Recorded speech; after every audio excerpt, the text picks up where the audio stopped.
सरल कर ले, सरल कर ले, गुजरते जा रहे पल।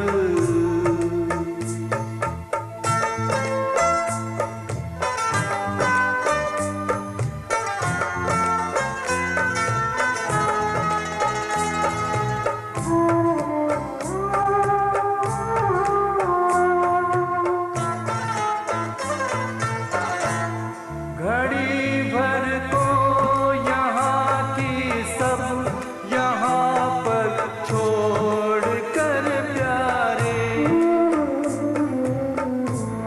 स्वयं को आत्मा निश्चय करो इस देह से न्यारे। उड़ो पंछी तजो तन भान पिंजरे से, निकल चल दे गुजरते जा रहे पल। ओम शांति। मैं हमेशा ये कहता हूँ कि एक बात में शिव बाबा से ज़्यादा, शिव बाबा से ज़्यादा मैं क्या कहें, मेरा भाग्य शिव बाबा से भी ज़्यादा है। किस बात में मालूम है? शिव बाबा को अपना परिचय खुद को देना पड़ता है, क्योंकि उसका परिचय तो किसी को था नहीं। आप में से किसी को था शिव बाबा का सच्चा परिचय? नहीं था ना। तो शिव बाबा को अपना परिचय खुद को आकर के देना पड़ता है। और मेरा परिचय देने के लिए शारदा बहन ने इतना सुंदर रीत से मेरा परिचय दिया कि मुझे लगता है कि शायद मैं भी इतना अच्छी रीत से मैं अपना परिचय नहीं दे सकता। तो मेरा परिचय देने वाले इस दुनिया में बहुत है। अपन शिव बाबा का परिचय देने वाला इस दुनिया में बाबा के दिव्य अवतरण से पहले कोई नहीं था। तो इसी एक बात में बाबा से ज़्यादा मेरा सौभाग्य है। हंसी की बात मैं हंसी के रूप में कह रहा हूँ। बाकी तो आप सबको भी नए वर्ष की 2004 इस वर्ष की मुबारक हो, मुबारक हो, मुबारक हो। कल रात को 1 बजे हमने ऐसे ही टीवी खोला न्यूज़ सुनने के लिए कि कोई ख़ास न्यूज़ हो। तो उस न्यूज़ में एक बात आई कि 2003 जो वर्ष जो था, वो 2003 के वर्ष को टीवी के एक प्रोग्राम में इन्होंने न्यूज़ में ही बता दिया कि 2003 का वर्ष 400 BC का वर्ष था। और 400 BC के वर्ष में पिछले वर्ष माना 2003 के वर्ष में कितने कितने घोटाले को हो। आप जानते हैं ना, स्कैम डॉक्यूमेंट्स का, स्टैम्प्स का हुआ, जुदेव जी का हुआ, अजीत जोगी का हुआ, ऐसे ऐसे कितने लोगों का इस प्रकार से घोटाला को हो। 400 BC के कारोबार 2003 के वर्ष में बहुत हुआ। तो इसलिए इन्होंने, जिन्होंने वो न्यूज़ सुना पढ़ा, उसने कहा कि उम्मीद रखते हैं कि 2004 का वर्ष जो है ना, वो सत्यवादी हरिश्चंद्र का वर्ष होगा। सत्यवादी हरिश्चंद्र का वर्ष होगा। और इस वर्ष में इस प्रकार के घमसान को होगा, पैसा खा, लांच रुश्वत आदि का वर्ष नहीं होगा। ऐसी शुभ भावना रात को 1 बजे हमने उस न्यूज़ में वो सुनी। तो हमको भी लगा कि ये बात सही है कि बाबा ने जो बताया हुआ है ना कि दुनिया जो है दिन प्रतिदिन तमो प्रधान होती ही जा रही है। तो इसके कारण क्या हो जाता है कि दुनिया के अंदर समय प्रति समय दुनिया अधोगति को हो, तमो प्रधान को हो, रावण राज्य को हो, वो उसका इस दुनिया के अंदर कारोबार बढ़ता ही जा रहा है। और उसके बीच में रहना पड़ता है, गृहस्थ जीवन के अंदर रहना होता है। आपको मालूम है ना, विष्णु भगवान और नारद जी का संवाद। बाबा ने, विष्णु भगवान ने कहा कि हे नारद, तेरे से भी मुझे जो गृहस्थी लोग जो है ना, वो मुझे ज़्यादा पसंद है। तो नारद जी को बुरा लगा, ये क्या है, मेरे से भी नारद जी को अभिमान था कि मैं भक्त शिरोमणि हूँ, मेरे से कोई और ज़्यादा भगवान को प्यारा नहीं होगा। तो विष्णु भगवान ने कहा कि ठीक है। उन्होंने एक कटोरा दिया, कटोरे के अंदर पानी भरा हुआ था और कहा कि जाओ नारद, एक नारद ये कटोरा में पानी जो रखा हुआ है, इसको लेकर के सारी दुनिया की प्रदक्षिणा करके आओ, परंतु ध्यान रखना एक भी बूंद पानी जो है ना वो गिरना नहीं चाहिए। वो गिरेगा तो उसमें से राक्षस पैदा होगा और तुझे जीते जी ही तुझे खा जाएगा। तो उसने कहा ठीक। तो वो कटोरा में पानी रखा हुआ था, वो लेकर के और बराबर ध्यान रखते थे कि बिल्कुल एक भी बूंद नीचे गिरे नहीं, और ऐसे करके सारी दुनिया का प्रदक्षिणा करके आ गए। और उसने कहा कि देखो भगवान, एक भी बूंद उसमें से गिरा नहीं। तो विष्णु भगवान ने कहा कि ये तो ठीक है, पर इतनी सारी दुनिया की जो तुमने प्रदक्षिणा की उसमें मुझे कितनी बार याद किया। तो उसने कहा कि भगवान मुझे तो मैंने आपको याद ही नहीं किया। कहा क्यों? मैं तो इसी फिक्र में था कि इसमें से एक भी बूंद पानी जो है ज़मीन पर गिरेगा तो उसमें से राक्षस पैदा होगा और मेरी हत्या कर देगा, इसलिए ये सारी प्रदक्षिणा के अंदर मैंने आपको याद ही नहीं किया। तो भगवान ने कहा कि देखो गृहस्थी जो है, देखो ना, तेरे पास तो इतनी एक समस्या थी, उनके सिर पर तो हजारों समस्याएं होती है, और हजारों समस्या होते हुए भी वो लोग मुझे याद करते हैं। इसलिए मुझे गृहस्थी जो है ना तो तेरे से भी ज़्यादा प्यारे हैं। और अपना ज्ञान भी देखो, बाबा का ज्ञान यही है कि घर बार छोड़ना नहीं है। दुनिया में क्या होता है, हर एक धर्म, हिंदू धर्म में भी लास्ट जो आश्रम जो है वो संन्यास आश्रम है, हर एक धर्म में। जैन धर्म में भी ऐसा ही है कि आपने दीक्षा नहीं लिया है, संन्यास नहीं लिया हुआ है, तो आपको मुक्ति, जीवन मुक्ति नहीं मिल सकती है।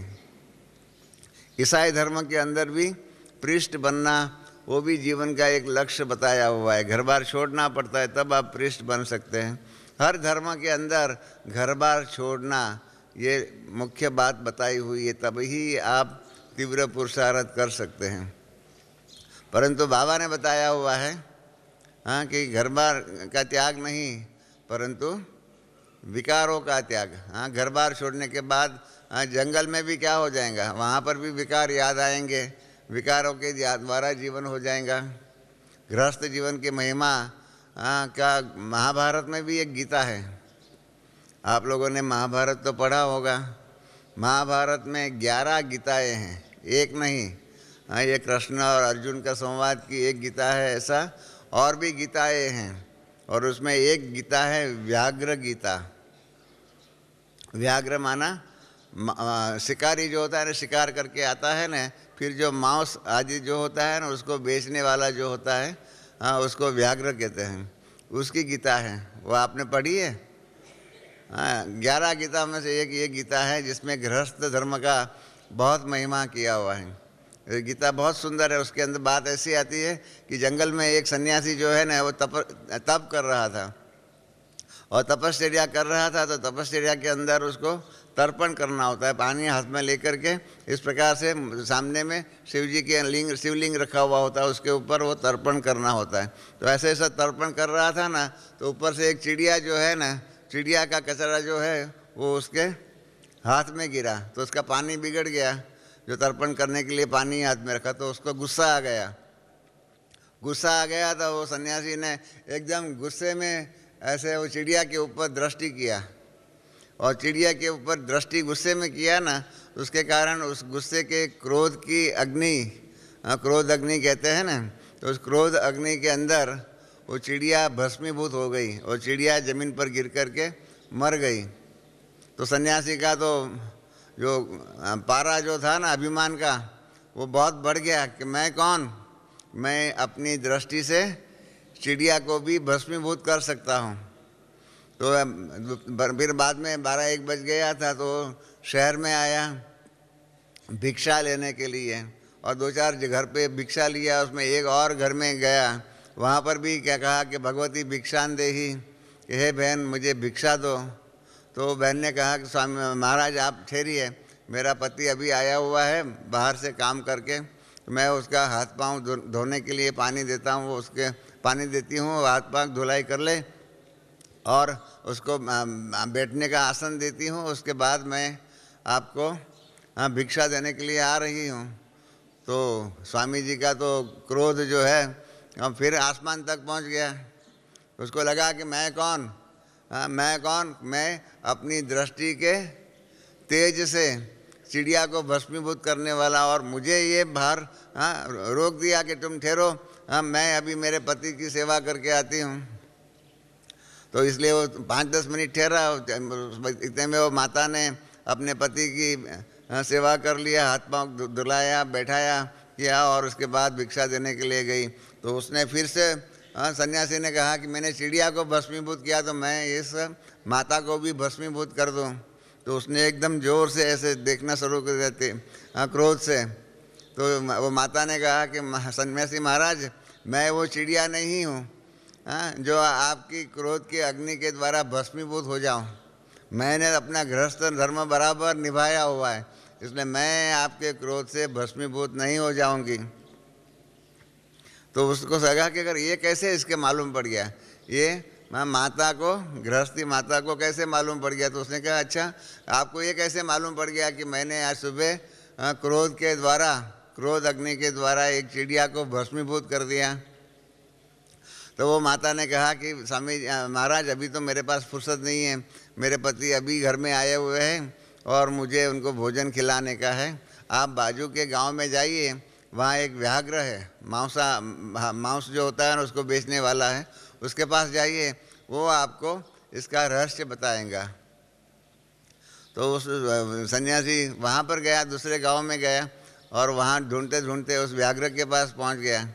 तो व्याघ्र उस टाइम पर जो है ना मांस आदि बेच रहा था।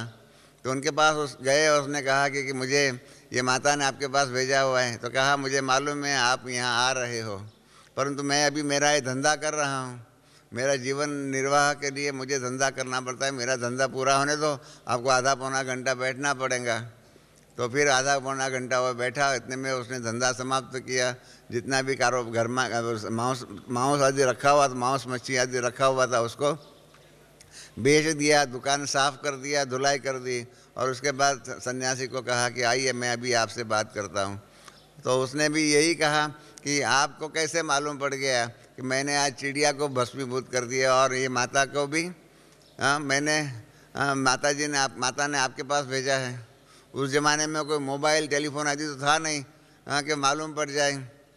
तो उसने कहा कि मैं जो है ना, हम जो है अपने गृहस्थ धर्म में रहते हैं और गृहस्थ धर्म जो है ना वही आदर्श धर्म है, और उसके कारण हम इस प्रकार से हमारे में ये शक्ति आई हुई। इसका ऐसा कह कर के वो व्याघ्र ने जो ज्ञान दिया उसका नाम है व्याघ्र गीता। अर्थात गृहस्थ धर्म जो है वो श्रेष्ठ धर्म है, उस बात को लेकर के महाभारत में ये है। तो हम सब गृहस्थी यहाँ बैठे हुए हैं, परंतु बाबा ने क्या कहा हुआ है, गृहस्थ धर्म जो है, गृहस्थ धर्म के अंदर जो आज का टॉपिक भी जो बहनों ने नक्की किया हुआ है कि नंबरवार जो पुरुषार्थी है उसमें से नंबर 1 पुरुषार्थी कैसे बने। ये टॉपिक मालूम नहीं बहनों ने कैसे सिलेक्ट किया। बहनों ने मुझे पूछा आपको कौन सा टॉपिक चाहिए। मैंने कहा वो आप पसंद करो, आप जो भी टॉपिक पर कहेंगे उस टॉपिक पर मैं क्लास कराऊंगा। तो इन्होंने ये टॉपिक पसंद किया। तो इसके ऊपर ब्रह्मा बाबा के साथ मेरी बहुत डिबेट होती थी। बाबा जो मुरली के अंत में याद प्यार देते थे ना, तो उसमें बाबा हमेशा ही कहते थे मीठे मीठे बच्चों को नंबरवार पुरुषार्थ अनुसार याद प्यार और गुड मॉर्निंग, ऐसा नमस्ते और गुड मॉर्निंग कहते थे।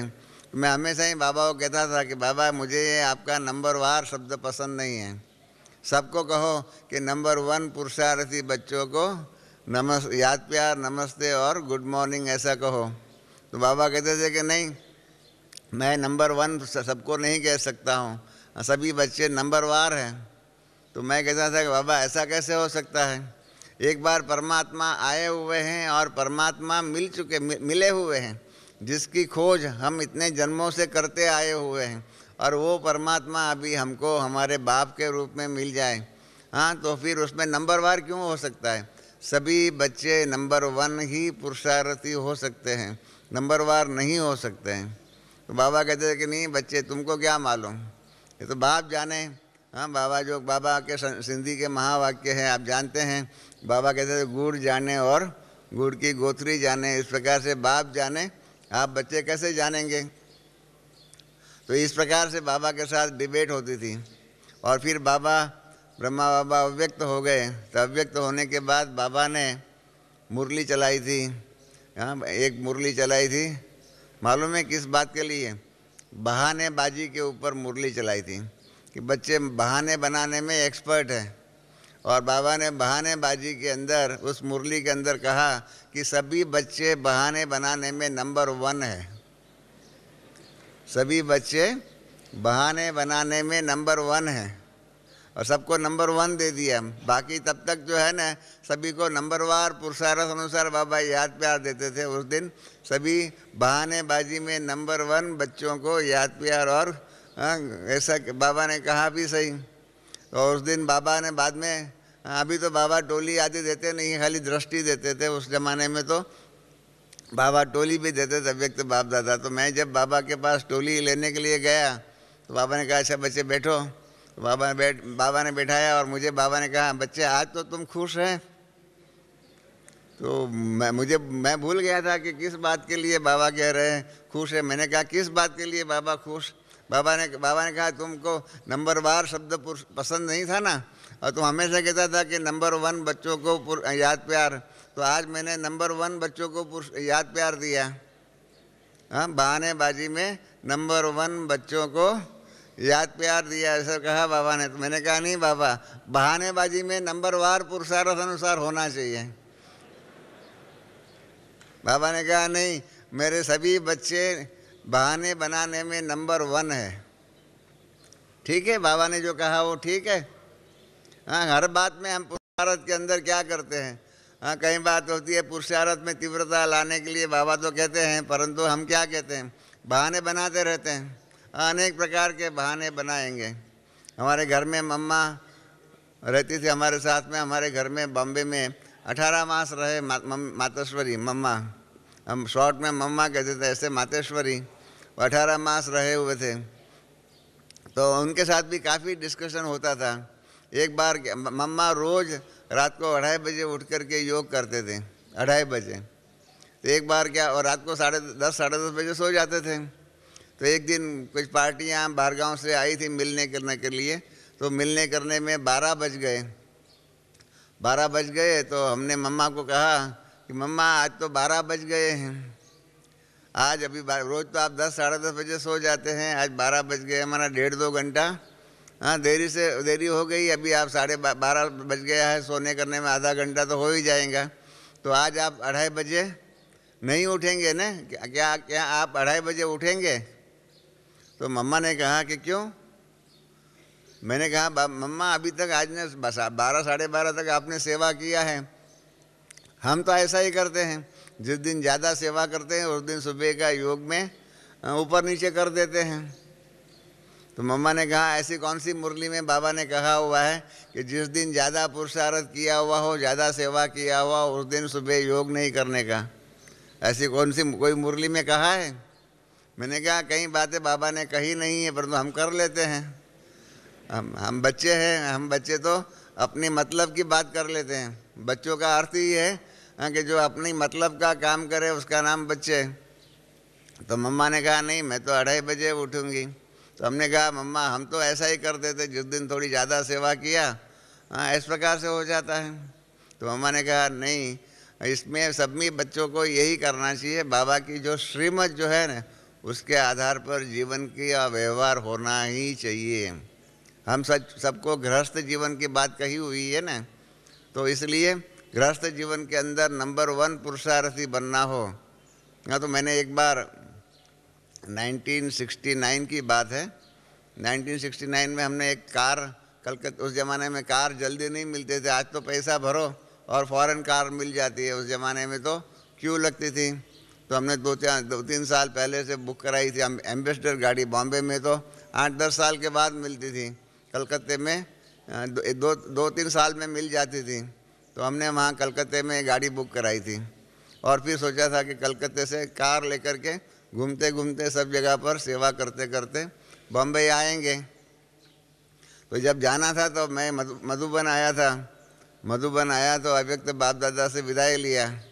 तो मैंने अव्यक्त बाप दादा को कहा कि बाबा हमने हमारे लौकिक परिवार हम लोगों ने कार बुक कराई है कलकत्ता, और वहाँ से कार लेकर के सब जगह पर ईश्वरीय सेवा करते करते यूपी बिहार इस सब जगह पर सेवा करते करते दिल्ली होकर के माउंट आबू होकर के बम्बई जाएंगे, करीब 1.5-2 महीना सेवा करेंगे। तो हमारे इस सेवा के इस टूर के अंदर सब जगह पर जाकर के कौन सा संदेश सबको दे जिससे सबका पुरुषार्थ नंबर 1 हो जाए। तो नंबर 1 पुरुषार्थ करने के लिए कौन सा पुरुषार्थ सभी बच्चे करें। तो बाबा ने कहा कि बच्चे, बाबा ने तुमको गृहस्थ जीवन में रखा हुआ है और तुम्हें आदर्श गृहस्थी क्या है तुमको मालूम है, तुमने आदर्श गृहस्थी का निभाया हुआ भी है। तो यही जाकर के सबको कहना कि मैंने सभी बच्चों को गृहस्थ जीवन में रहने के लिए तो कहा है, परंतु उनसे पूछना कि उनकी गृहस्थी आदर्श गृहस्थी है, नंबर 1 गृहस्थी है। मैंने कहा बाबा वो तो सबकी नंबर 1 ही गृहस्थी होती है, सभी पवित्र रहते हैं।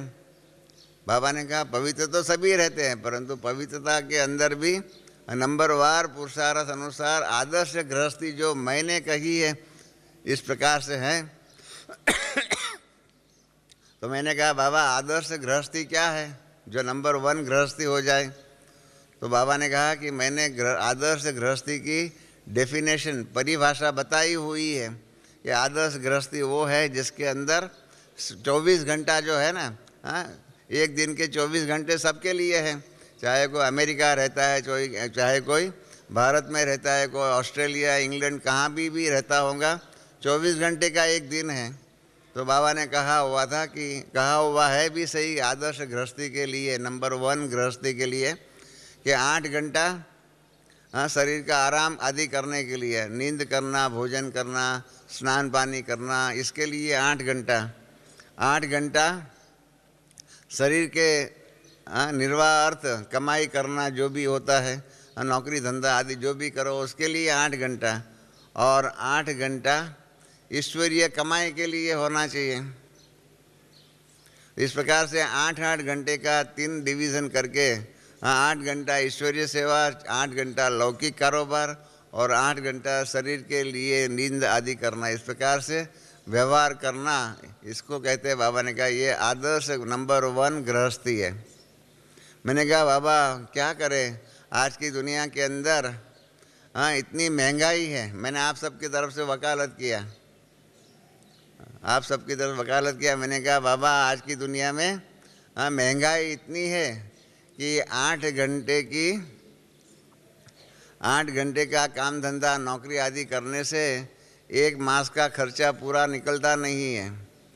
क्योंकि महंगाई ज़्यादा है, खर्चा ज़्यादा है, और 8 घंटे के पुरुषार्थ में इतनी कमाई नहीं होती है। इसलिए कमाई के लिए, लौकिक दुनिया की कमाई के लिए ज़्यादा धन खर्च, ज़्यादा समय देना पड़ता है।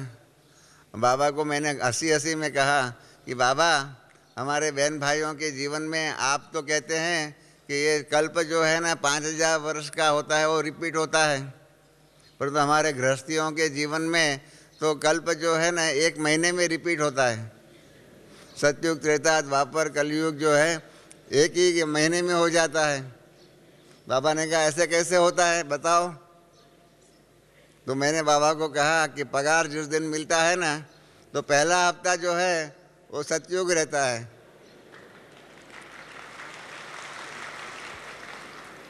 फिर दूसरा हफ्ता जो है ना वो त्रेता युग होता है, तीसरा हफ्ता जो है द्वापर युग, और लास्ट हफ्ता जो होता है ना पगार मिलने का वो कलयुग होता है।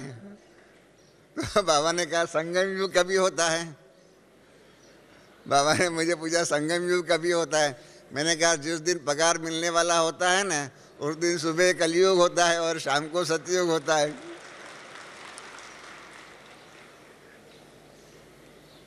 तो इस प्रकार से मैंने कहा बाबा हम गृहस्थियों के जीवन में तो एक सृष्टि चक्र जो है वो 5,000 वर्ष का नहीं परंतु 1 मास का है।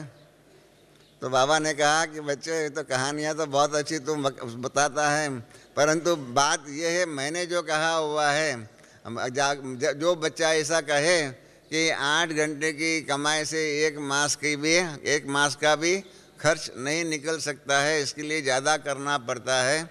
तो बाबा ने कहा कि ये 8 घंटे की कमाई से, पुरुषार्थ से 1 मास की भी कमाई नहीं होती है, तो अगले सारे कल्प के लिए जो कमाई जमा करनी है उसके लिए कितना घंटा देना पड़े।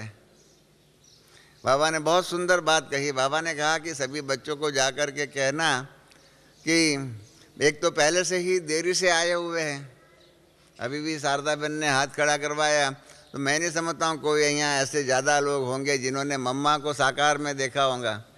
ऐसे कोई है जिन्होंने मम्मा को साकार में देखा हो? बाबा को साकार में देखा हुआ, ब्रह्मा बाबा को साकार में देखा हुआ, ऐसा कोई 1-2-4 हो गए, 2-4 ऐसे है यहाँ पर, बाकी तो सभी ने नहीं देखा हुआ, देरी से। इसलिए बाबा ने कहा एक तो देरी से तो आए हुए हैं और अभी भी पुरुषार्थ में तीव्रता नहीं करेंगे तो क्या होगा। 8 घंटे की कमाई से 1 मास की भी कमाई पूरी नहीं होती है, तो 8 घंटे के बदले में 4-6 घंटे ही देंगे तो सारे कल्प की माना 84 जन्मों के लिए की प्रारब्ध बनाने की कमाई करने के लिए कितना समय देना पड़े। एक सेकंड जो है आप बच्चे बर्बाद करते हो ना, तो उसमें पद्मों की कमाई आपकी नुकसान होती है। तो मैंने बाबा को कहा ऐसे कैसे हो सकता है कि 1 सेकंड 1 पल जो है हमने बर्बाद किया।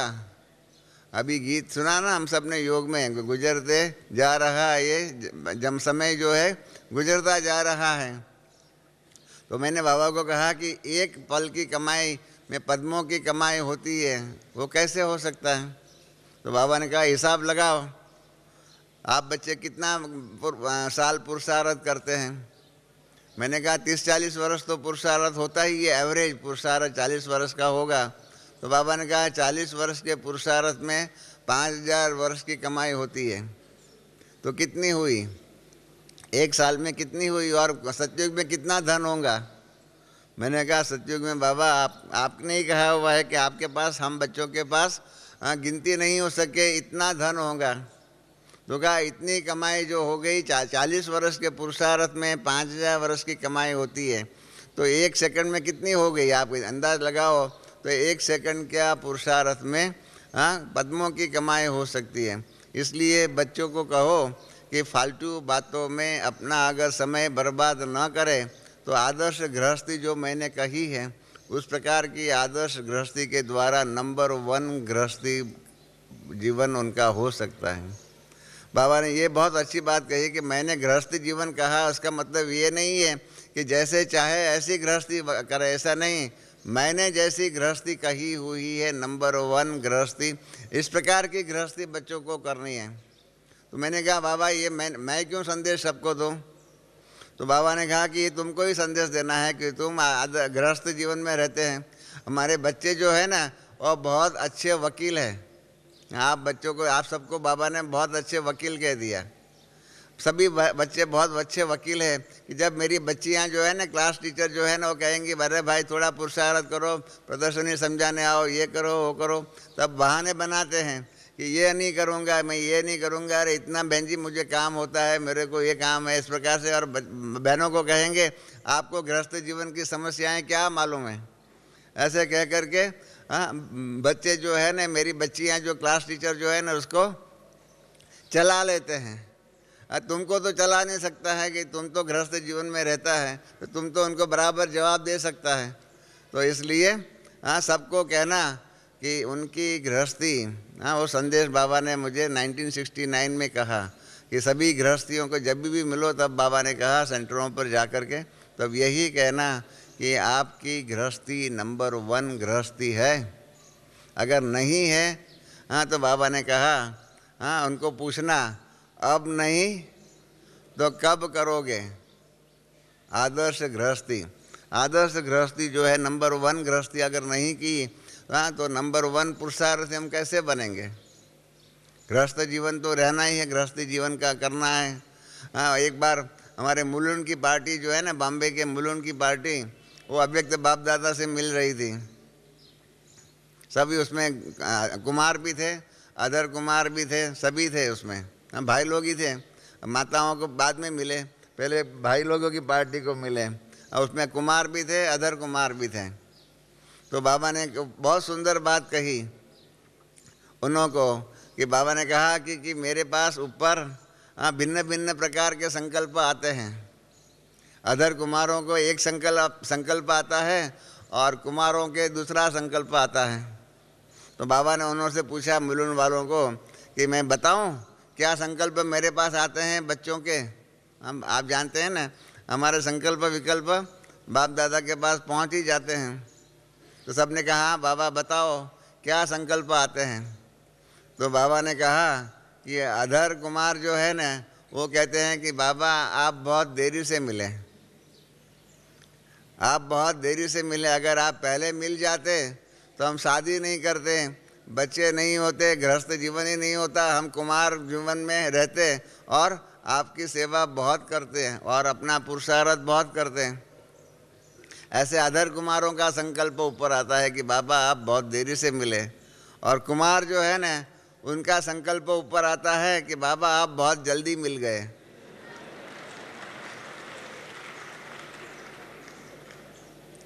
ये अधर कुमारों ने ताली बजाई ऐसा लग रहा है।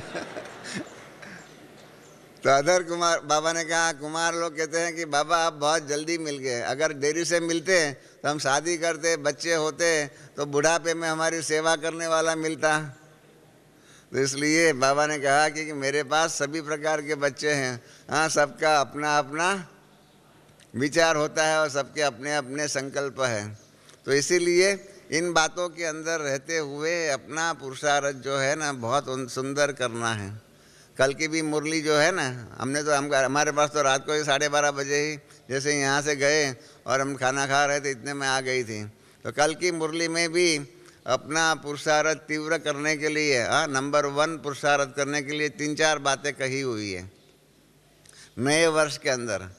और हमने ये भी अनुभव किया हुआ है कि बाबा की सेवाएं तो बहुत है, हजारों प्रकार की, लाखों प्रकार की सेवाएं हैं, परंतु उसमें बाबा की जो करंट वर्तमान समय की जो सेवाएं जो है उसके ऊपर बाबा ने जो डायरेक्शन श्रीमत दिया हुआ होगा, उसको अगर धारण करने का पुरुषार्थ करते हैं तो उसमें विशेष बल मिलता है, और विशेष बल के कारण वो सेवा और वो पुरुषार्थ सहज हो जाता है। कल बाबा ने 3 बातें बहुत अच्छी कही हुई है। बच्चा को अपने जीवन में कौन सी शक्ति धारण करने की कही? समाने की शक्ति और सहन करने की शक्ति। बराबर है, याद है ना सबको? ये समाने की शक्ति और सहन करने की शक्ति, ये बात कही, ये धारण करने का है। समाने की शक्ति बहुत कठिन बात है, और सहन शक्ति हम लोग क्या करते हैं, 1 सेकंड के अंदर होता है ना, 1 सेकंड में सहन ही नहीं कर सकते, जोश में आ जाते हैं। और जब बाबा ने एक साका अव्यक्त मुरली में कहा हुआ है, ये जब जोश में हम काम करते हैं ना तो होश नहीं होता है, और जब होश नहीं होता है तो क्या हो जाता है, हम बेहोश हो जाते हैं। जोश, होश और बेहोश, इस प्रकार की एक मुरली है। हमने बॉम्बे के अंदर एक बार हम जेल के अंदर कैदियों को राखी बांधने के लिए गए थे। तो आजीवन लाइफ इम्प्रिजनमेंट, आजीवन कारावास, जिन्होंने मर्डर किया हुआ, खून किया हुआ हो, किसी की हत्या किया हुआ हो, ऐसे लोग वहाँ पर थे। करीब 23 लोग थे। उनकी हमने जब राखी बांधी तब हमने उन 23 लोगों को ही पूछा कि आपने हत्या क्यों किया। तो यही सब ने कहा कि उस समय पर हम इतने जोश में थे, इतने जोश में थे कि कोई भी बात का आदि मध्य अंत सोचे बिना हमने सामने वाले की हत्या कर दिया। अभी हम पश्चाताप कर रहे हैं कि ऐसे जोश में आकर के क्यों हमने ऐसा काम किया। तो ये जोश जो है ना, कब आता है, जब हमारे में सहन करने की शक्ति या समाने की शक्ति नहीं होती है। जब हमारे में सहन करने की शक्ति और समाने की शक्ति नहीं होती, तब क्या होता है, हमारे से गलतियां हो जाती हैं, नए विकर्म बन जाते हैं। और एक बात ध्यान में रहे, हाँ पिछले जन्मों के और ज्ञान मिले उनके पहले के जो भी विकर्म है, पाप कर्म है, उसका ही हिसाब किताब बोझ हमारे सिर पर बहुत है। और ज्ञान में आने के बाद, बाबा का ज्ञान लिया उसके बाद अगर हम नए हिसाब किताब बनाएंगे ना, ज्ञान में आने के बाद नए हिसाब किताब अगर बनाएंगे, हाँ तो अभी तो बाबा ने कहा हुआ है एक का जैसे 100 गुना प्राप्ति होती है ऐसी 100 गुना दंड भी होता है। तो जब 100 गुना दंड भी होता है तो नया हिसाब किताब चुकता करना, मैं आपको सच बताता हूँ कि नए हिसाब किताब, पाप पुण्य का हिसाब किताब भले बनाओ, परंतु नए पाप के हिसाब किताब बनाया तो उसको चुकता करना बहुत बहुत कठिन होगा। उस हिसाब किताब को चुकता करना सिर्फ धर्मराजपुरी में जाकर के ही हो सकता है। इसलिए कृपया डरिए धर्मराज से। बाबा ने एक साकार अव्यक्त मुरली में कहा हुआ है कि आजकल बच्चों को धर्मराज का जो डर था ना वो चला गया है, समझते हैं कि अभी तो बाप हो हमारा है।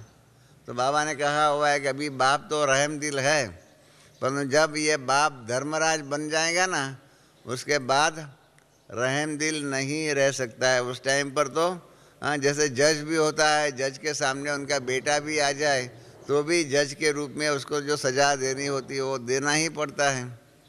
तो उस प्रकार से बाबा ने कहा कि आप नए हिसाब किताब बनाएंगे, धर्मराजपुरी में आएंगे तो मुझे नए हिसाब किताब का 100 गुना दंड आपको देना ही पड़ेगा। इसलिए बाबा ने कल भी कहा हाँ कि सहन शक्ति और समाने की शक्ति, योग में 8 शक्तियाँ हैं। उस योग के अंदर, राजयोग के अंदर 8 शक्तियों में से आप रोज राजयोग ऐसा कीजिए कि जिसके द्वारा हमारे में समाने की शक्ति और सहन शक्ति, ये दोनों शक्तियाँ आ जाएंगी तो क्या हो जाएगा, हम नए विकार या तो नए पाप कर्म, नए हिसाब किताब नहीं बनाएंगे। कल दूसरी बात कही बाबा ने हाँ कि बच्चों बड़ी बात को छोटी करना और छोटी बात को ख़त्म करने का वो भी सीखो।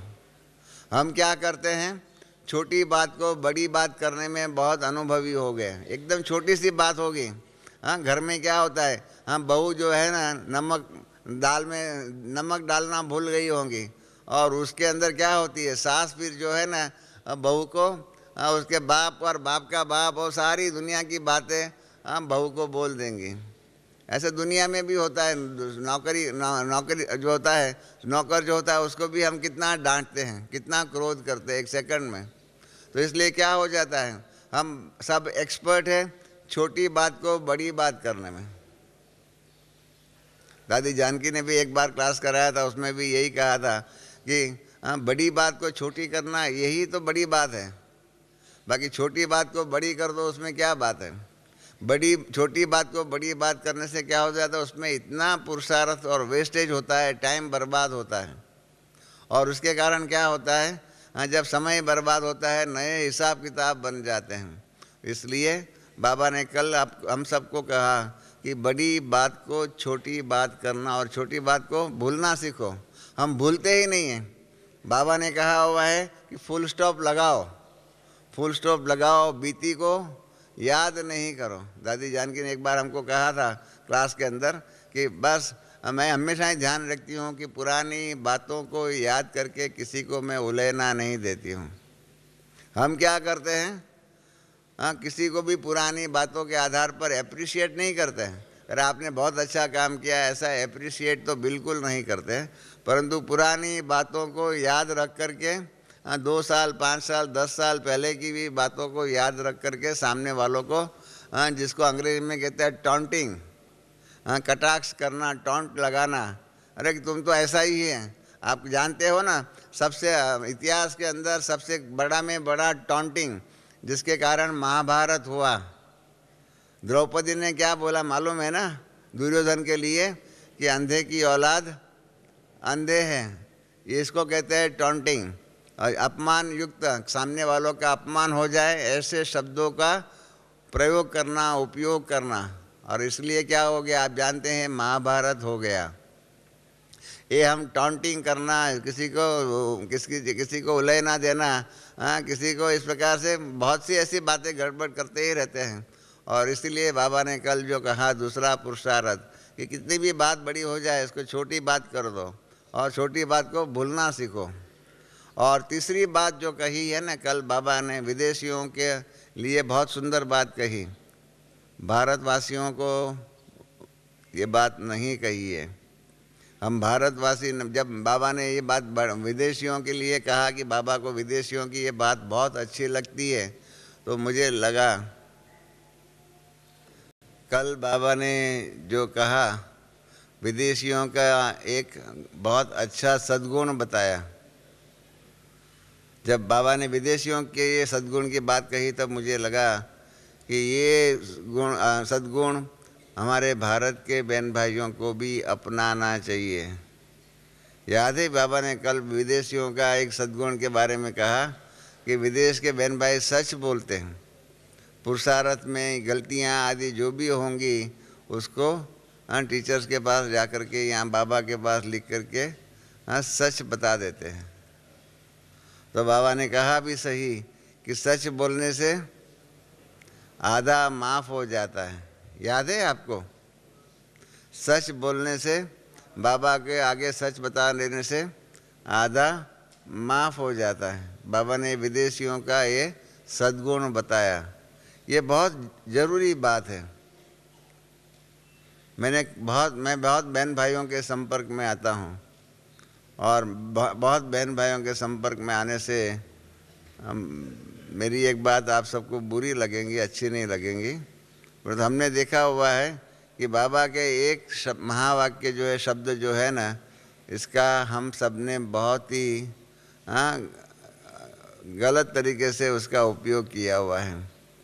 बाबा ने कहा हुआ है कि बच्चे मीठा बोलो और युक्ति युक्त बोलो। बाबा ने जो कहा युक्ति युक्त माना क्रोध से नहीं बोलो, प्रेम से बोलो, युक्ति से बोलो।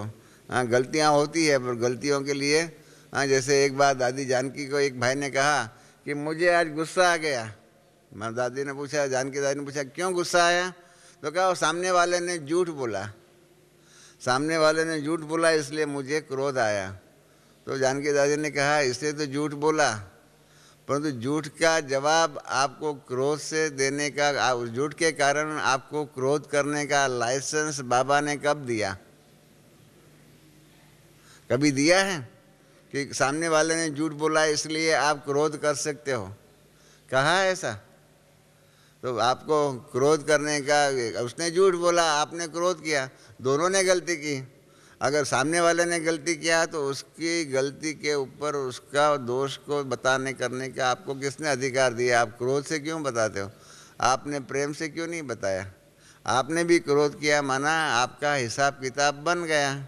सामने वाले का झूठ बोलने से हिसाब किताब बना और आपका क्रोध करने से हो गया। तो बाबा ये बात जो है ना, प्रेम से भी क्या हो सकती है, स्नेह से भी हो सकती है। एक बार अभी एक साकार बाबा के पास एक माता ने कहा, बाबा बच्चों को संभालना कोई मासी का घर नहीं है, बच्चों को संभालने के लिए कभी उसको मारना भी पड़ता है, उसके ऊपर क्रोध भी करना पड़ता है। तो बाबा ने कहा कि बच्ची तेरा अभी तक क्रोध के ऊपर जो विश्वास जो है ना, विश्वास जब तक नहीं गया है ना, तब तक तू कभी भी क्रोध के ऊपर जीत नहीं पा सकेंगी। बाबा ने कहा तुम ऐसा समझती हो कि बच्चों बाबा को बच्चों के पालन करने का अभ्यास नहीं है क्या? बाबा के भी 5 बच्चे थे, 3 लड़कियां थी, 2 लड़के थे। और उसके बाद ज्ञान में आ गए, उसके बाद तो 400-500 बहन भाई सरेंडर्ड हो गए थे। तो इतने सभी बच्चों का चाहे लौकिक जीवन चाहे अलौकिक जीवन में बाबा ने कहा कि मैंने इनका पालन किया है परंतु क्रोध कभी नहीं किया है। क्रोध के बिना भी पालना हो सकती है। आपका क्रोध के ऊपर विश्वास जब तक टूटा हुआ नहीं है तब तक आपके जीवन से आप क्रोध को जीत नहीं सकेंगी। इसलिए हमारा जो ये विकारों के ऊपर जो विश्वास जो है, काम क्रोध लोभ मोह और अहंकार, ये विश्वास जब तक नहीं गया हुआ है ना, तब तक हम विकारों के ऊपर विजय प्राप्त नहीं कर सकेंगे। और जब तक विकारों के ऊपर विजय प्राप्त नहीं किया है ना, तब तक हमारे कर्मों से पाप कर्म दूर नहीं होगा, तब तक हम पुण्य कर्म नहीं कर सकेंगे। और इसलिए क्या हो गया है, मैंने आपको यही कहा कि बाबा का एक महावाक्य जो है ना, युक्ति युक्त, कई बार कई बहन भाई को मैं समझ जानता हूँ कि ये झूठ बोल रहे हैं। मैं उनको कहता हूँ भाई आप झूठ बोल रहे हैं, तो वो कहते हैं कि हम झूठ नहीं बोलते हैं, हम युक्ति युक्त बोल रहे हैं।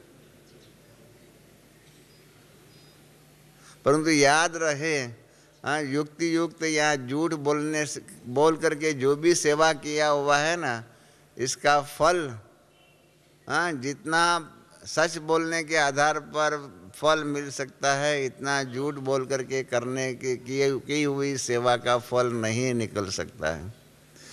इसलिए जो कल बाबा ने विदेशियों के लिए जो बात कही, वो हम भारतवासी बहन भाइयों को सीखने की बात है कि आज से नया वर्ष में कुछ तो यहाँ से प्राप्ति करके जावे ना, कुछ तो निर्णय करके जाए, हाँ, कोई तो प्रतिज्ञा करके जाए।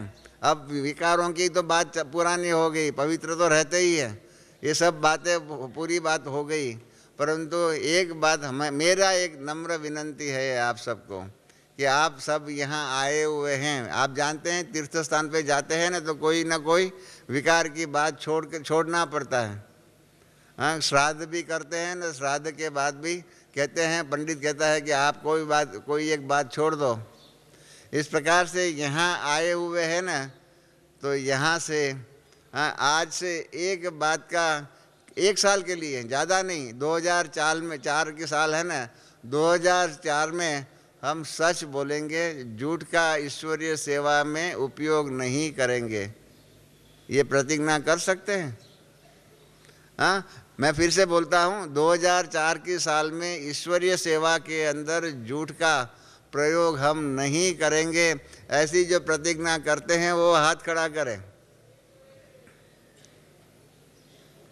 तब क्या हो जाएगा, अगले साल बाबा कहेंगे कि मुझे भारतवासी बच्चों की भी एक बात बहुत अच्छी लगी कि भारतवासी बच्चे भी, हाँ, सच बोलते हैं। ठीक है ना? कल बाबा ने भारतवासियों को ये प्रमाण पत्र, ये सर्टिफिकेट नहीं दिया कि भारतवासी बच्चे भी सच बोलते हैं। ऐसा इसका मतलब ये नहीं कि सभी भारतवासी झूठ बोलते हैं, परंतु अभी भी सच झूठ, हाँ, जिसको कहते हैं युक्ति युक्त शब्द के नाम पर हम झूठ को भी सच कर करके बताते हैं, बोलते रहते हैं। ये युक्ति युक्त शब्द जो है ना, बहुत डेंजरस है। क्यों हमको झूठ बोलना चाहिए, मेरे को अभी तक समझ में नहीं आता है। मैंने कई बार दादी जी को कहा है कि दादी जी, हमारे बहन भाई क्यों झूठ का उपयोग करते हैं सेवा के अंदर, सेवा के नाम पर क्यों झूठ बोलना चाहिए? सेवा ईश्वरीय जीवन के अंदर झूठ का प्रयोग होना ही नहीं चाहिए, क्योंकि झूठ का उपयोग करने से क्या होगा, धर्मराज की सजा मिलेंगी, दंड मिलेगा। तो क्यों हम झूठ का उपयोग करें? तो दादी जी ने भी यही कहा हुआ है और बाबा ने भी यही कहा हुआ है कि बच्चे जो है ना, झूठ का उपयोग करते हैं। अरे इतने तक ब्रह्मा बाबा ने मुझे कहा कि बच्चे बाबा के पास आकर के जो अपनी जीवन कहानी भी कहते हैं ना, बाबा ने कहा हुआ था, साकार बाबा ने, कि जो अपने जीवन की कहानी बाबा को पास सच्चे सच्चे लिख करके देंगे तो बाबा आधा जो भी पाप कर्म है उसको माफ़ करेगा। परंतु बाबा ने कहा कि बाबा के सामने भी आकर के पुराने पाप कर्मों का भी, हाँ, गोल गोल करके ही जवाब बताएंगे। बाबा ऐसा करके ऐसा करके ऐसा हुआ, इसलिए ऐसा हुआ कर करके बाबा को भी बुद्धू बनाने का कई बहन भाई प्रयत्न करते थे। हकीकत है, बाबा कहते थे कि बाप भी, हाँ, छोटा बच्चा होता है, कई बार माँ बाप को बुद्धू बनाने का प्रयत्न करते हैं, तो माँ बाप क्या करते हैं, हंसते हैं। सब माँ बाप तो समझ जाते हैं कि ये मुझे बुद्धू बना रहा है, परंतु क्या करेंगे, अपने ही बच्चे हैं, अपनी ही रचना है, तो चला लेते हैं। इस प्रकार से बाबा ने भी कहा कि मैं भी हंसता हूँ और सुन लेता हूँ, परंतु इसके कारण क्या हो जाता है, हाँ, सच्चाई से हमारे जीवन में सत्यता के आधार पर ही कारोबार होना ही चाहिए। ज्ञान मार्ग में आने के बाद झूठ का उपयोग क्यों हमको करना चाहिए? आज तक मेरी बुद्धि में ये बात बैठती ही नहीं है। मैंने जब से मैं ज्ञान में आया हूँ ना, मेरा पुरुषार्थ में मैंने एक बात नक्की रखी हुई है कि मैं ईश्वरीय सेवा के अंदर, अलौकिक दुनिया के अंदर भी इसका झूठ जो है ना, झूठ का प्रयोग नहीं करूँगा। झूठ के प्रति नफरत होनी चाहिए। आप जानते हैं ना सत्यवादी हरिश्चंद्र की कैसे कहानी है। इस प्रकार से हम बच्चे बाबा के ज्ञान में आने के बाद सत्यवादी क्यों नहीं बन सकते? ये हकीकत है। सत्यवादी बनो, सच बोलो। हाँ, सच बोलने से क्या होगा? आप में हिम्मत आएंगी कि हम सच है, हमने ये बताया हुआ है, हमारा ये है। इस प्रकार से सच बोलने से क्या हो जाएगा? हाँ, क्या होता है मालूम है? सत्यता की शक्ति के ऊपर बाबा की एक अव्यक्त मुरली भी है और उसका प्रयोग भी हम लोगों ने अनुभव किया हुआ है। विदेश के अंदर डॉक्टर जेम्स जोना करके यूनाइटेड नेशंस के अंडर सेक्रेटरी जनरल थे। वो बाबा के बच्चे भी थे, बहुत अच्छे सहयोगी भी थे।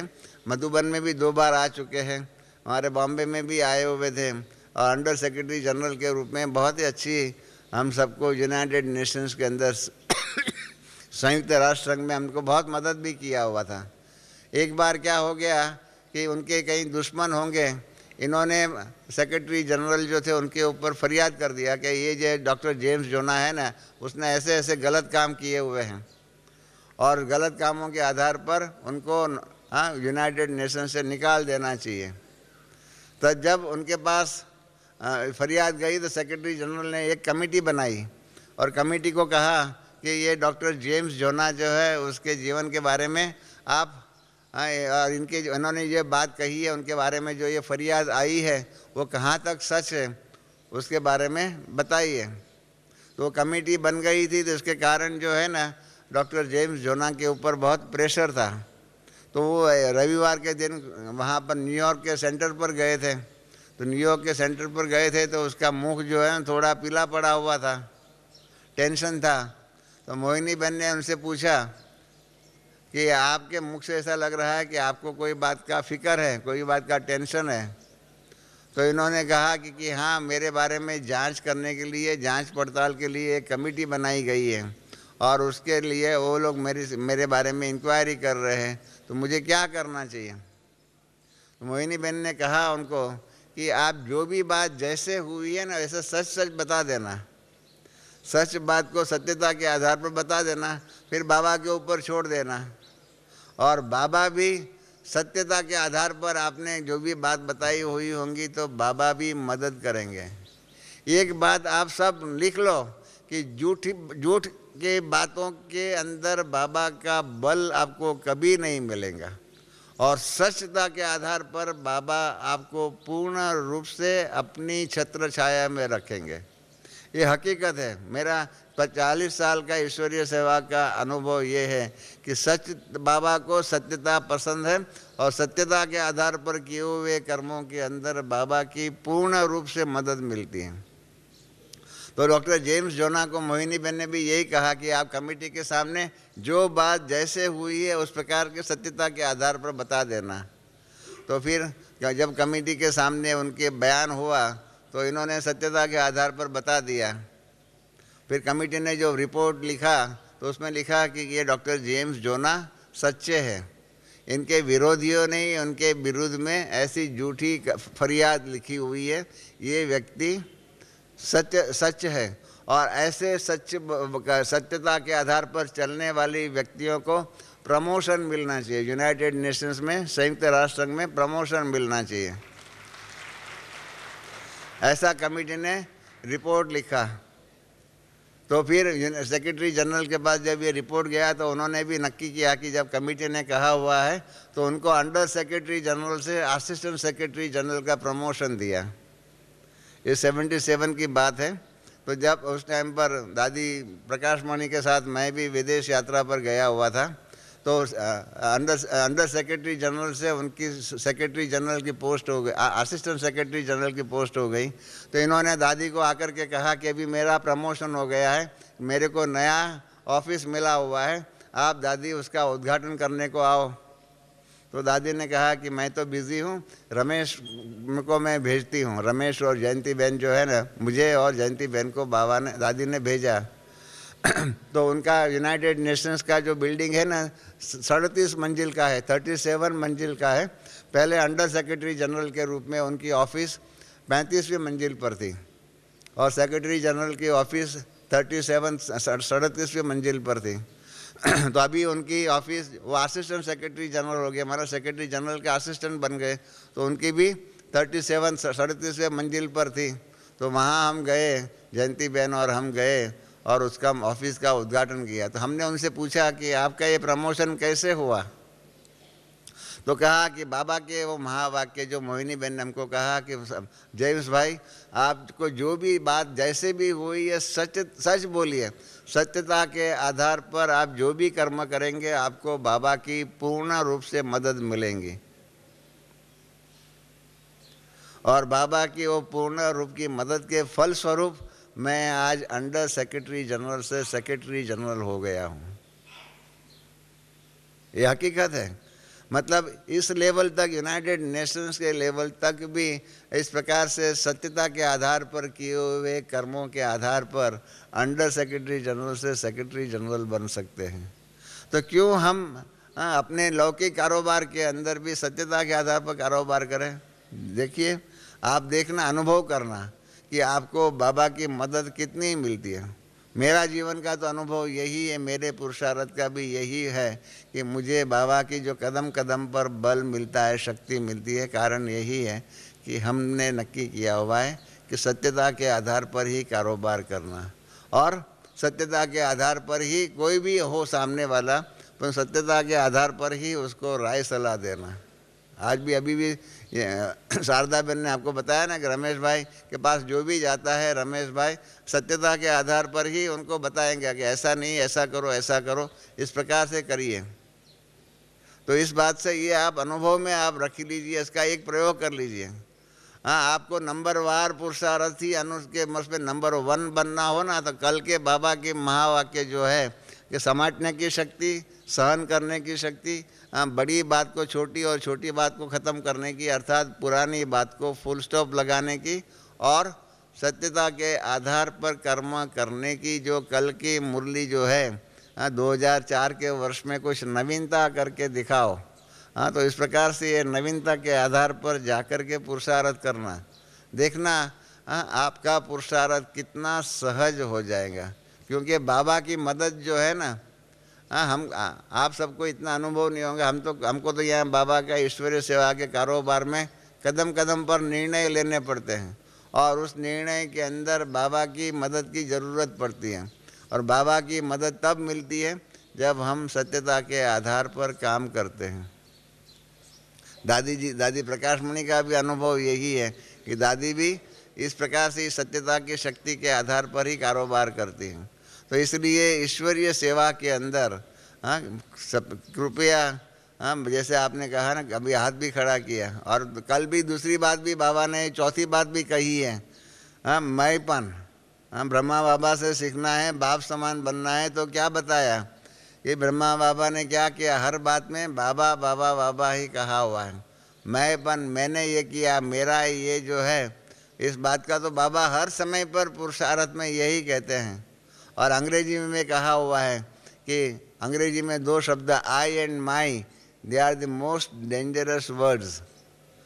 धोखे देने वाला हमको पाप कर्म कराने वाला है आई एंड माई, मेरा। हमारे पास, हमारे घर में मम्मा जब रहे थे ना, तो मम्मा ने एक बार कहा था कि आप सबने विकारों का त्याग करना जो है ना, लोहे की जंजीर को तो आपने छोड़ दिया, लोहे की जंजीर से तो आप मुक्त हो गए हो, परंतु सोने की जंजीर से मुक्त होना बहुत कठिन है। और वो सोने की जंजीर है मैं और मेरा, मेरा सेंटर, मेरा ये, मेरा ये, मेरा ये। अरे इतने तक मेरा मेरा मेरा रहता है, मालूम है। मेरे पास कहीं बहन भाई अपना विल लिखवाने के लिए आते हैं कि मेरा मृत्यु के बाद मेरी संपत्ति का कैसे उपयोग हो, इतने तक होता है। तो एक भाई ने मुझे लिखवाया कि मेरी संपत्ति जो है ना, उसमें से हाँ 25% जो है मेरे सेवा केंद्रों को, जहाँ अभी हूँ मेरे सेवा केंद्रों को मिले, 25% जो है ना मेरा जो जोन अभी है ना उसको मिले, 25% यज्ञ को मिले, और 25% मैं जहाँ जन्म लूँगा ना वो नए जन्म का जो नया सेवा केंद्र होगा उसको मिले। बताइए, मरने के बाद भी नया सेंटर जो होगा, मेरा नया सेंटर जो होगा उसको मिले। माना मेरापन जो है ना मरने के बाद भी जाएगा नहीं। हम सब समझते हैं कि मरने के बाद तो मेरापन चला जाएगा, पर ये तो इतने तक मेरापन रहता है कि मरने के बाद भी मेरा जो नया सेवा केंद्र हो वहाँ उसको मिले। मैंने कहा भाई साहब ये तो मेरे से होगा नहीं, आप जन्म कहाँ लेंगे मुझे क्या मालूम, आप जन्म भारत में लेंगे या विदेश में लेंगे, कहाँ लेंगे मुझे मालूम नहीं है, और वहाँ पर मैं कैसे पहुँचाऊँ, मेरे पास वो ऐसी कोई शक्ति नहीं है। बाबा जानते हैं, बाबा कैसे कर सकता है, आपको नए जन्म में नया फल दे सकते हैं, परंतु मेरे पास तो शक्ति नहीं है कि मैं आपको नए जन्म के नए सेवा केंद्र के ऊपर पहुँचाऊँ। माना इतने तक मेरापन रहता है। हाँ, वो रामायण की बात जाने दो। हाँ, रामायण में जो क्या कहा है मालूम है ना। हाँ, नारद ने वाल्मीकि को कहा कि तुम राम राम राम राम याद करो, उसने क्या किया, मरा मरा मरा याद रखा। ये बहुत अच्छी बात है, मरा माना मरना। मेरा मेरा याद नहीं करने को कहा था। उसने क्या किया, वाल्मीकि जो है ना एक डाकू था, डाकू में से वाल्मीकि क्यों बना, मरा मरा मरा मरा। उसने ये क्या राम राम के बदले मरा मरा, वो गलती किया। हम लोग क्या करते हैं, मेरा मेरा मेरा मेरा मेरा करते रहते हैं, इसलिए क्या होता है, हम डाकू के डाकू ही रहते हैं, हमारा डाकू में से वाल्मीकि के रूप में परिवर्तन नहीं होता है। अर्थात नंबरवार पुरुषार्थी से नंबर 1 पुरुषार्थी हम बनते नहीं है। ये करुण वास्तविकता है।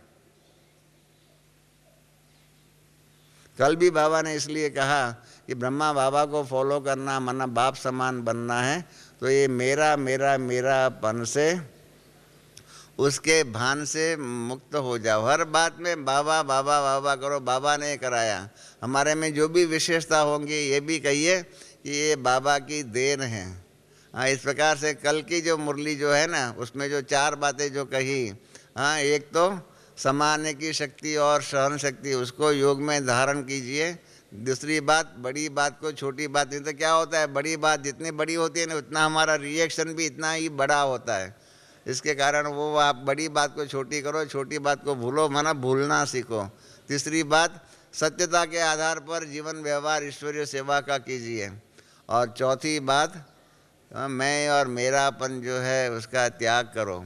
इतना एक कल की मुरली को भी आप धारण कर लेंगे ना, हाँ, तो आप जो नंबरवार पुरुषार्थी जो है ना उसके बदले में आप नंबर 1 पुरुषार्थी बन सकते हैं। कठिन नहीं है, पुरुषार्थ सहज है। सहज बाबा ने भी कल भी कहा कि बच्चों की मेहनत कभी कभी देखता हूँ तो मुझे बच्चों के ऊपर हंसी आती है। हकीकत है। हाँ, पुरुषार्थ कठिन नहीं है, हम सब ने पुरुषार्थ को कठिन बना दिया है। कारण क्या है, हमारे में सहन शक्ति नहीं होती है, समाने की शक्ति नहीं होती है। हम ज्ञान मार्ग में भी सच और झूठ दोनों का कभी कभी मिक्सचर करते हैं और मेरापन से मुक्त नहीं होते। इसके कारण क्या होता है, हमारा पुरुषार्थ तीव्र पुरुषार्थ नहीं होता है। और जब तक तीव्र पुरुषार्थ नहीं होगा तब तक हम सब नंबरवार पुरुषार्थी ही रहेंगे, नंबर 1 पुरुषार्थी नहीं होंगे। कल भी हमने विदेशियों का क्लास करा, उसमें यही कहा कि सतयुग के मालिक बनना है या सतयुग में भी आकर के दास दासी या साधारण प्रजा का पद प्राप्त करना है। सतयुग के मालिक बनना है, हाँ, तो नंबर 1 पुरुषार्थी बनना ही होगा, नहीं तो क्या हो जाएगा। हाँ, सतयुग में आकर के सतयुग में राजाई तो स्थापन हो जाएंगी, परंतु आप राजाई, हम सब राजाई पद से विमुख हो जाएंगे, हमारे से राजाई पद चला जाएगा। ये बात इतना भी ये भी ध्यान में रखिए कि हमारा भाग्य हम ही बना सकते हैं, हमारा भाग्य और ना कोई बना सकता है। न और कोई बिगाड़ सकता है। ये अगर माने कि उसने ऐसा किया, इसके कारण ऐसा हुआ, इस प्रकार की मान्यता जो है, इसने हमारा भाग्य बिगाड़ा, उसके कारण ऐसा हो गया, हम इतने का उसके कारण तीव्र पुरुषार्थ नहीं कर सकते हैं, आदि आदि जो बातें जो है ना, ये अपने आप को इस प्रकार से झूठी बातों के आधार पर चलने का पुरुषार्थ है, उसमें तीव्रता नहीं आएंगी। ये बात पक्की रखिए, अपने दिल पर लिख कर के रखिए कि मेरा भाग्य मैं ही बना सकता हूँ। नंबर वार पुरुषार्थी से नंबर 1 पुरुषार्थी बनना हो तो मेरा भाग्य मुझे ही बनाना पड़ेगा, मुझे ही नंबर 1 बनने का पुरुषार्थ करना पड़ेगा, और कोई नहीं कर सकता है। शिव बाबा कितना भी सर्वशक्तिवान हो, परंतु हमारा पुरुषार्थ शिव बाबा नहीं कर सकता है। हमारा पुरुषार्थ तो हमें ही करना होगा। हाँ, हमारा पुरुषार्थ शिव बाबा भी नहीं कर सकता है, दादिया आदि कोई नहीं कर सकता है। हमें अपना पुरुषार्थ, अंग्रेजी में कहते भी हैं कि घोड़ा जो होता है ना, उसको आप नदी तक लेके जा सकते हैं पानी पीने के लिए, परंतु नदी पर पहुंचने के बाद घोड़े को खुद को ही पानी पीना पड़ेगा। आप पानी पियो और घोड़े के पेट में पानी जाए, आज तक अभी इन्वेंशन ऐसा तो नहीं हुआ है। उस प्रकार से और कोई पुरुषार्थ करे और आपको उसका फल मिले, आपका भाग्य बने, ये पॉसिबल नहीं है। आपका भाग्य आपको ही बनाना होगा। आपके पाप कर्म में कोई भागीदार नहीं है। आपको मालूम है ना, वाल्मीकि की वाइफ ने क्या कहा, मालूम है ना? हाँ, सभी भाई बहनों को ये याद रहे। उसने नारद ने कहा, ये तुम ये क्यों झूठ का कारोबार करता है, क्यों डाकू बनने का कारोबार करता है? कहा, मेरा परिवार जो है ना, उसकी पालना करने के लिए मैं ये कर रहा हूँ। तो नारद ने कहा, जाकर के पूछ के अपने बीबी बच्चों को, हाँ, कि तुम जो ये पाप कर्म कर रहा है उसके अंदर उसका भी, हाँ, उसके भी वो जिम्मेदार है, उसमें भी उसका, हाँ, वो भी उसमें भागीदार है। तो क्या हुआ? हाँ, वाल्मीकि को क्या जवाब मिला? उसकी वाइफ ने कहा कि ये आपकी जिम्मेदारी है, आपकी जिम्मेदारी है कमाई करके लाने की। आप पाप करो या पुण्य करो, आप जानो। आप पाप कर्म करेंगे उसमें हमें कोई जिम्मेदार नहीं है, हमको कोई सजा नहीं दे सकता है। आपके पाप कर्म के आप ही जिम्मेदार हो। बराबर है? वाल्मीकि को यही जवाब मिला ना। हम सब ये समझते हैं कि हमारे परिवार के लिए हमको झूठ बोलना पड़ेगा, ये करना पड़ेगा, ये करना पड़ेगा। आपके परिवार वाले भी आपके पाप कर्मों में भागीदार नहीं है, जिम्मेदार नहीं है। आप ही अपने पाप कर्मों के जिम्मेदार होंगे। इसलिए कृपया पाप कर्मों से अपने आप को बचाइए और अपना भाग्य हम ही बना सकते हैं। हमारा भाग्य हमारे हाथों में है, हमारा भाग्य विधाता हम ही हैं। भाग्य विधाता की मदद मिल सकती है, परंतु पुरुषार्थ तो हमें ही करना होगा। हम तीव्र पुरुषार्थी हम ही बन सकते हैं। तीव्र पुरुषार्थ या मंद पुरुषार्थ, वो सब हमारे ही पुरुषार्थ के आधार पर होगा। इसलिए याद रहे कि सारे आप भविष्य का 5000 वर्ष के कल्प का भविष्य भाग्य अभी हमको बनाना है। हमारा 5000 वर्ष का भाग्य कैसा होगा, उसके जिम्मेदार हम ही हैं। उसको श्रेष्ठ भाग्य बनाना है तो अभी से ही श्रेष्ठ पुरुषार्थ करना पड़ेगा। श्रेष्ठ भाग्य के लिए श्रेष्ठ पुरुषार्थ, नंबर 1 पुरुषार्थ होना ही करना ही पड़ेगा, तब ही सतयुग में आदि से आ सकेंगे। 16 कला संपूर्ण बनना ही होगा। अंत में बताऊँ आपको, बाबा ने करीब 3-4 मास पहले साकार मूल्य में बताया हुआ था कि बच्चे 16 कला संपूर्ण बनना ही होगा।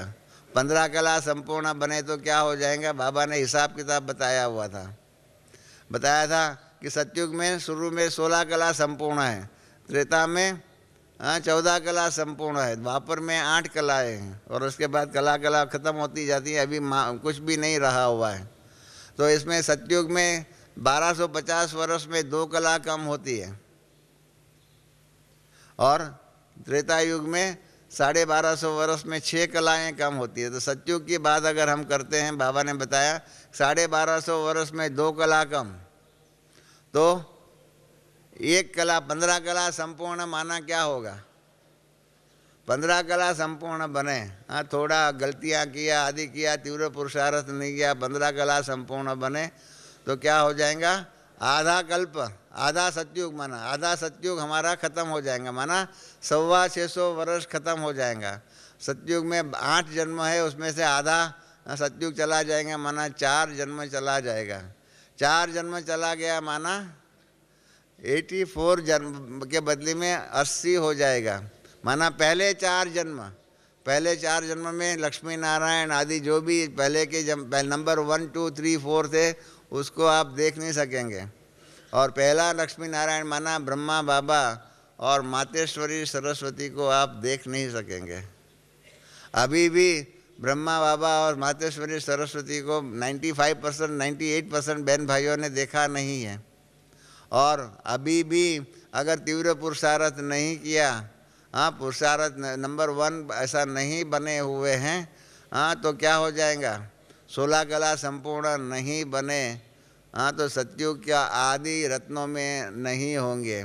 और इसके कारण ब्रह्मा बाबा और मातेश्वरी सरस्वती को श्री लक्ष्मी और श्री नारायण के रूप में नहीं देख सकेंगे। और उस टाइम पर क्या होगा? उस टाइम पर रोना पड़ेगा। अव्यक्त बाप दादा के सामने एक माता रो रही थी, एक बहन रो रही थी, तो बाबा ने कहा बच्चे रो ले, अभी रोना फिर भी अच्छा है, धर्मराजपुरी में जब डंडा मिलेगा ना, सजा मिलेंगी, तब जो तू रोएगा उसके बदले में अभी रो ले और अभी रियलाइज़ कर कि इस प्रकार से गलतियां अभी नहीं करनी चाहिए। धर्मराजपुरी के अंदर जब सजाएं मिलेंगी तब मालूम पड़ेगा कि हमने झूठ आदि के प्रयोग के आधार पर जो भी विकर्म किए हैं उसकी क्या सजा होती है। हमारे ही दैवी परिवार के अंदर एक भाई का शरीर छूटने वाला था, तो उसने पहले से ही बाबा को कई बार कहा हुआ था कि बाबा मुझे धर्मराजपुरी में नहीं जाना है, धर्मराजपुरी में नहीं जाना है। तो वो भाई जो है ना 3 दिन अनकॉन्शियस रहे थे, कोमा में रहे थे, और उसके बाद उनका शरीर छूटा। 62 की बात है। तो जब 62 की बात है, जब 3 दिन के बाद शरीर छूटा और अव्यक्त बाद में शरीर छूट के बाद में क्या हुआ, बाबा ने उसकी आत्मा को संदेशी के तन में भेजा था। तो हमने उनसे पूछा था कि आप ये 3 दिन जो है कोमा में रहे, उसमें क्या आपका अनुभव रहा? तो उसने यही कहा कि मैंने बाबा से रिक्वेस्ट किया था कि बाबा मुझे धर्मराजपुरी में नहीं जाना है, इसी तन में जितने भी सजाएं भोगनी है उसको भोगने के लिए मैं तैयार हूँ, परंतु मुझे आगे ये पाप का हिसाब किताब आगे बढ़ाना नहीं है, धर्मराजपुरी में आपके पास नहीं आना है। तो इसके कारण बाबा ने वो 3 दिन कोमा में रहे, उस 3 दिन में पिछले जन्मों के किए हुए पाप कर्मों की सजा यहाँ ही उसको अनुभव कराई। और इसलिए उसने कहा कि मैं वो 3 दिन के अंदर जो है मैंने पिछले जन्मों के विकर्मों की सजा यहाँ ही भोग लिया। इसके कारण धर्मराजपुरी में मुझे जाने की ज़रूरत नहीं है। एक भाई को मैंने पूछा कि आपको धर्मराजपुरी में जाना है या नहीं जाना है? वो भाई ने कहा मुझे तो धर्मराजपुरी में जाना ही है। मैंने कहा ये तो भाई कमाल की बात है। आप सब में कोई ऐसा है जिनको धर्मराजपुरी में जाने की इच्छा हो? कोई है यहाँ धर्मराजपुरी में जाने की? वो भाई ने कहा मुझे जाना है। मैंने कहा क्यों? कहा वो भी एक दुनिया है ना, वो दुनिया को देखना है। देखिए कैसी खोपड़ी होती है, जो संस्कृत में कहते हैं टुंडे टुंडे मतिर भिन्ना। कहा वो भी एक दुनिया है, तो मुझे वो दुनिया देखनी है, इसलिए मुझे धर्मराजपुरी में जाना है। और दूसरा क्या, ब्रह्मा बाबा को ऐसे तो मैंने देखा नहीं है, तो वहाँ पर भी धर्मराज के साथ में बैठे हुए होंगे ना, उनके राइट हैंड में बाबा मम्मा और सब हमारे दादियाँ आदि बैठी हुई होंगी, उन सब का मुझे दर्शन हो जाएगा। मैंने कहा भाई साहब ये तो आपकी उल्टी मति है, उनके दर्शन के लिए धर्मराजपुरी में क्यों जाए? सतयुग की आदि में आ जाओ। हाँ, सतयुग में आदि में आएंगे तो सबका दर्शन हो जाएगा। हाँ, उनके दर्शन के लिए धर्मराजपुरी में जाने की क्या इच्छा है? और सतयुग देखो ना, धर्मराजपुरी को देखने से क्या फ़ायदा? हाँ, सतयुग का स्वर्ग देखना अच्छा या धर्मराजपुरी में देखना अच्छा, आप ही बताओ। परंतु वो भाई कहे कि नहीं, मुझे तो धर्मराजपुरी में जाना ही है। मालूम नहीं, अपने दैवी परिवार में अनेक प्रकार के रत्न बैठे हुए हैं। तो ऐसे भी रतन है कि जिसने हमको कहा कि मैं तो धर्मराजपुरी में जाना चाहता हूँ। सोचिए इस प्रकार से, आपको धर्मराजपुरी में जाना है या नंबर 1 पुरुषार्थी बन करके सतयुग के आदि रत्नों में बनना है, सोचना। और इसलिए अंत में मैं यही कहूँगा कि जो कल बाबा ने जो कहा ना, हाँ, उसके आधार पर पुरुषार्थ में तीव्रता लाएंगे तो नंबर 1 पुरुषार्थी अवश्य ही बनेंगे। और नंबर 1 पुरुषार्थी क्या फल रूप सतयुग के आदि रत्नों में आ ही जाएंगे। आप सब, हम सब, हाँ, सतयुग के आदि रत्नों में आए, यही शुभेच्छा नए वर्ष के लिए आप सबको। ओम शांति।